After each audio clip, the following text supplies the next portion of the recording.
Over 150,000 people have gathered in Berlin to call on Germany's other political parties not to cooperate with the far-right AfD.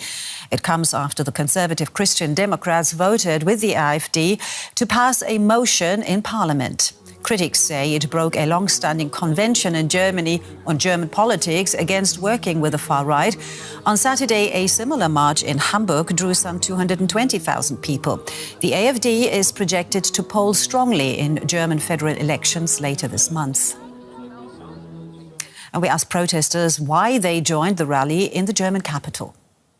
I think it's very important to tell Friedrich Merz and the CDU and the FDP, basically democratic centrist parties, that they're leaving this democratic middle ground.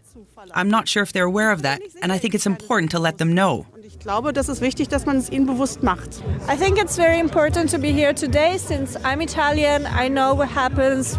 Sadly, it's not only in Italy, but a bit all over the place, all over the world right now, when far-right increase. And I think it's very dangerous that CDU party is supporting and opening the way for this rise. Well, I think that it's really important to protest when we still have the right to do this, and to keep in mind that for a better future, today we have to remember of the past, of what happened back in the days, and definitely do whatever is possible.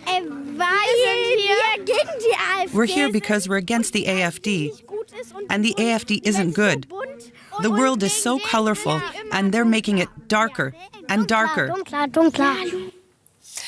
DW political correspondent Alexander Gerst is at the demonstration at the CDU party headquarters in Berlin, and he has more on what the protesters want. An uprising of the decent. This is what many protesters here call this demonstration.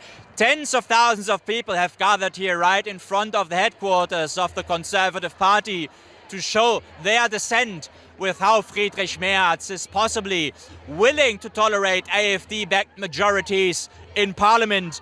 Many fear that Merz is not serious enough when he says that he does not want to work with the far-right AfD after elections.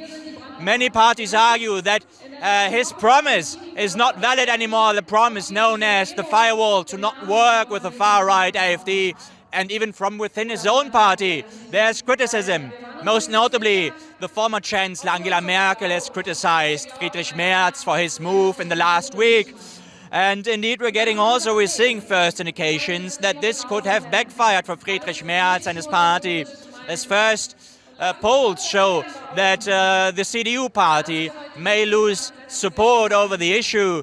But nonetheless, we have to say that as of today, the Conservative Party is still the most popular party in Germany according to polls. And Friedrich Merz is the most likely candidate to become the Chancellor after elections in 3 weeks from now.